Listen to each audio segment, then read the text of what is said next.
আসসালামু আলাইকুম। মিতা মুস্তফা স্বাগত জানাচ্ছি এনটিভির দুপুরের খবরে। ক্রাউড সিমেন্ট শিরোনাম দেখছিলেন, এবার পুরো খবর। দেশে মোট ভোটার 12,36,83,512 জন।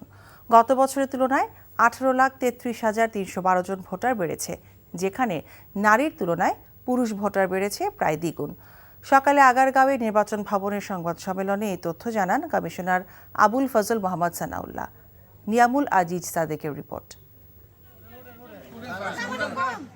জাতীয় নির্বাচনকে সামনে রেখে প্রতি বছরের মতো খসড়া ভোটার তালিকা প্রকাশ করেছে নতুন নির্বাচন কমিশন। 2023 সালের তুলনায় 2024-এ ভোটার বেড়েছে 1.5%। মোট ভোটারের মধ্যে পুরুষ ভোটার 6 কোটি আর নারী ভোটার 6 কোটি 3 লাখ। নতুন করে বৃদ্ধি পাওয়াদের মধ্যে পুরুষ ভোটার সংখ্যা 11,85,000 আর নারী ভোটার 6,47,000।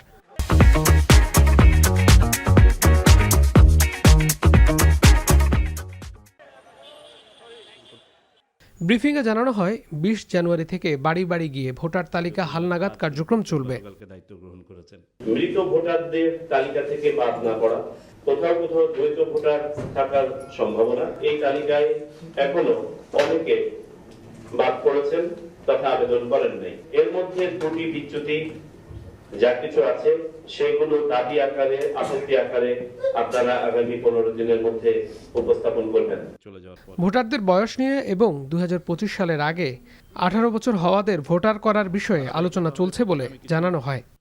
আমরা নির্বাচন কমিশন একটা নীতিগত সিদ্ধান্ত নিয়ে আলোচনা করেছি যে যদি দেখি যে একটা উল্লেখযোগ্য সংখ্যক ভোটার বয়প্রাপ্ত হয়ে গেছেন ভোটের আগে, তাহলে প্রয়োজনে অর্ডিন্যান্স জারি করে তাদেরকে ভোটার তালিকায় সন্নিবেশ করা যায় কিনা এই সম্ভাবনাটা আমরা যাচাই করে দেখব।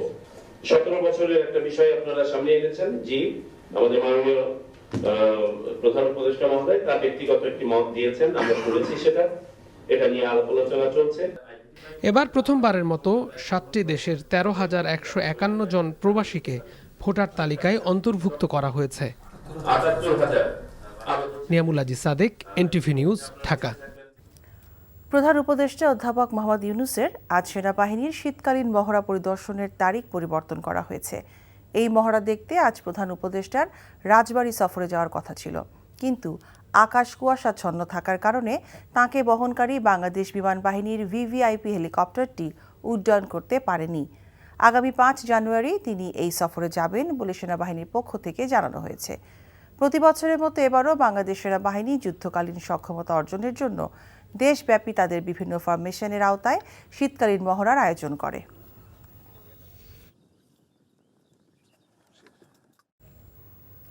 মেজর সিনহা হত্যা মামলা হাইকোর্টে দ্রুত শুনানি করতে অ্যাটর্নি জেনারেলের কাছে আবেদন করেছেন তার মা নাসিমা আক্তার।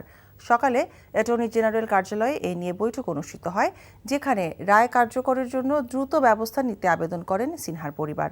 এ সময় দ্রুত শুনানির উদ্যোগ নেওয়ার আশ্বাস দেন অ্যাটর্নি জেনারেল মোহাম্মদ আসাদুজ্জামান। 31 জানুয়ারি 2022 সালে সেনাবাহিনীর অবসরপ্রাপ্ত মেজর সিনহা মোহাম্মদ রাশেদ খান হত্যা মামলায় বরখাস্ত ওসি প্রদীপ এবং লিয়াকতকে মৃত্যুদণ্ড দিয়েছিল কক্সবাজার জেলা ও দায়রা জজ মোহাম্মদ ইসমাইল। এছাড়াও 6 জনের যাবজ্জীবন এবং বাকিদের খালাস দিয়েছিল আদালত। 2020 সালের 31 জুলাই ঈদুল আজহার আগের রাতে কক্সবাজার টেকনাফ মেরিন ড্রাইভ সড়কের বাহারছড়া ইউনিয়নের শ্যামলাপুর এপিবিএন চেকপোস্টে পুলিশের গুলিতে নিহত হন অবসরপ্রাপ্ত মেজর সিনহা মোহাম্মদ রাশেদ খান।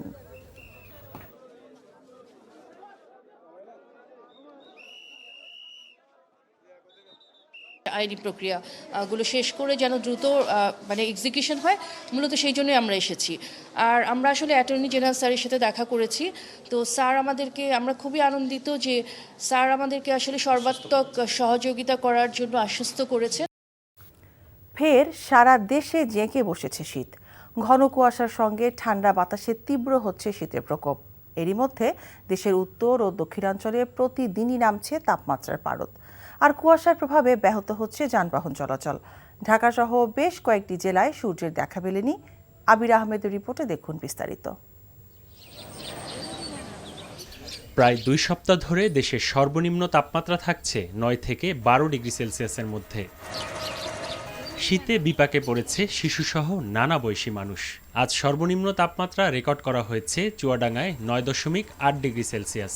রংপুর বিভাগের পঞ্চগড়, নীলফামারী, কুড়িগ্রাম, দিনাজপুর এবং রাজশাহী বিভাগের নওগাঁ, পাবনা, নাটোর সহ প্রায় সব জেলাতেই জেঁকে বসেছে শীত।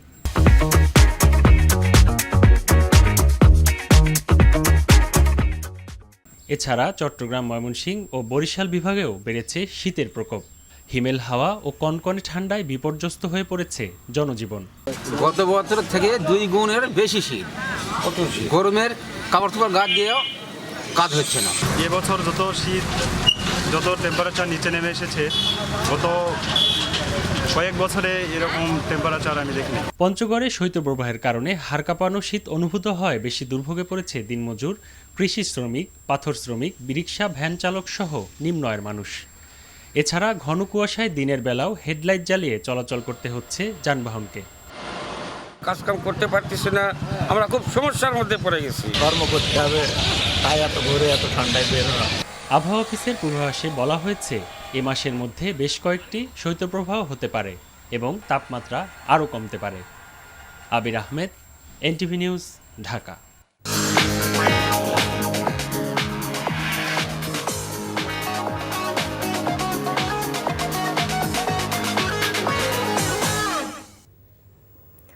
নগদ নিবেদিত অর্থনীতির খবর। 3 তারকার ওপরের রেস্টুরেন্ট সহ 43 ধরনের পণ্য এবং সেবার উপর 15% ভ্যাট আরোপের সিদ্ধান্তে সাধারণ মানুষের উপর প্রভাব ফেলবে না বলে মন্তব্য করেছেন অর্থ উপদেষ্টা সালাউদ্দিন।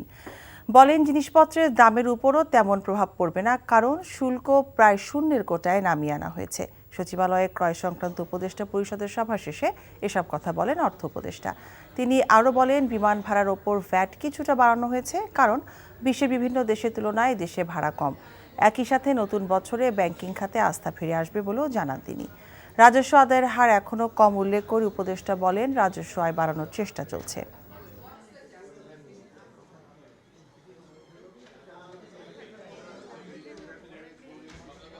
আমার অর্থনীতি একটু স্ট্রং তো হয়েছে, স্টেবিলাইজেশন।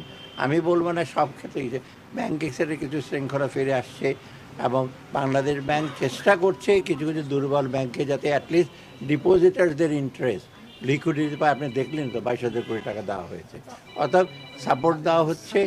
আর বাকি অন্য জিনিসগুলো যে আপনার এই যে খাদ্যদ্রব্যের ব্যাপারে আমরা ট্যাক্স কমাতে মোটামুটি কিন্তু সহনীয় হয়ে আসছে। স্বস্তি পাচ্ছে জনগণ। আপনাদেরকে স্বস্তি না পাওয়ার তো কোনো কথা না। খেলাপি ঋণ আদায়ের সামনের দিনে সোনালী ব্যাংক আরও জোরালো পদক্ষেপ নেবে বলে জানিয়েছেন ব্যাংকটির ব্যবস্থাপনা পরিচালক এবং সিইও মোহাম্মদ শওকত আলী খান। সকালে মতিঝিলে ব্যাংকের প্রধান কার্যালয়ের সংবাদ সম্মেলনে একথা জানান তিনি। হলমার্ক সহ ব্যাংকটির বড় খেলাপিদের কাছ থেকে অর্থ আদায়ের যথাযথ চেষ্টা চলছে বলেও জানান তিনি। সংবাদ সম্মেলনে জানানো হয়, বর্তমানে সোনালী ব্যাংকের খেলাপি ঋণের পরিমাণ 16,000 কোটি টাকা। বেক্সিমকো গ্রুপের ঋণ বিষয়ে সোনালী ব্যাংক এমডি জানান, বেক্সিমকোর কাছে পাওনা 1600 কোটি টাকা। সম্প্রতি ঋণের কিস্তি পরিশোধে ব্যর্থ হচ্ছে প্রতিষ্ঠানটি। সংবাদ সম্মেলনে ব্যাংক কর্মকর্তারা আরও জানান, আগামী দিনে উৎপাদনশীল খাতে বিনিয়োগ বাড়ানো হবে।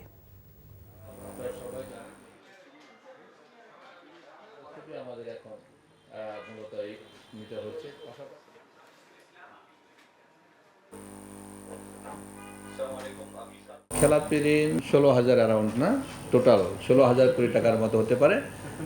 হ্যাঁ, সেপ্টেম্বর ভিত্তিক, ডিসেম্বর ভিত্তিকটা এখনও বের হয়নি। এগুলো আদায়ের আমাদের পদক্ষেপ, এগুলো থেমে নাই, খুব জোরালোভাবেই চলমান আছে। হলমার্কস থেকে আমাদের টাকা আদায়ের জন্য যে পদক্ষেপ, সেটা জোরালোভাবে চালু আছে। বৈষম্য বিরোধী ছাত্র আন্দোলনে আহত আরও একজনকে চিকিৎসা সহায়তা এবং স্বাবলম্বী করার জন্য আর্থিক সহায়তা করেছে বর্ডার গার্ড বাংলাদেশ বিজিবি। সকালে পিলখানায় বিজিবি সদর দপ্তরে আহত রাইসুর রহমান রাতুলের হাতে আর্থিক সহায়তা তুলে দেন বিজিবির কর্মকর্তারা।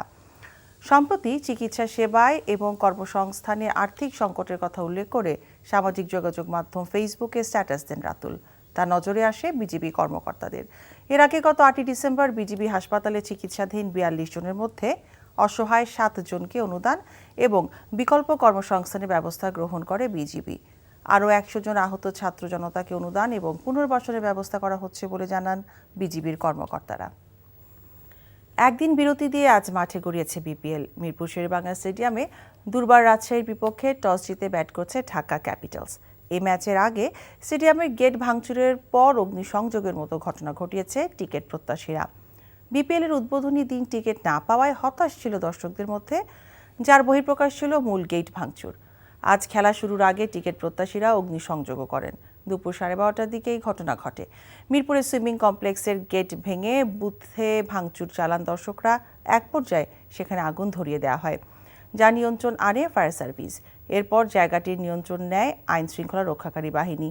হামলা পরিকল্পিত কিনা তা তদন্ত করা হবে বলে জানিয়েছেন দায়িত্বরতরা। এবারের বিপিএল এর টিকিট অনলাইন এবং নির্ধারিত ব্যাংকের শাখা থেকে সংগ্রহ করা যাচ্ছে।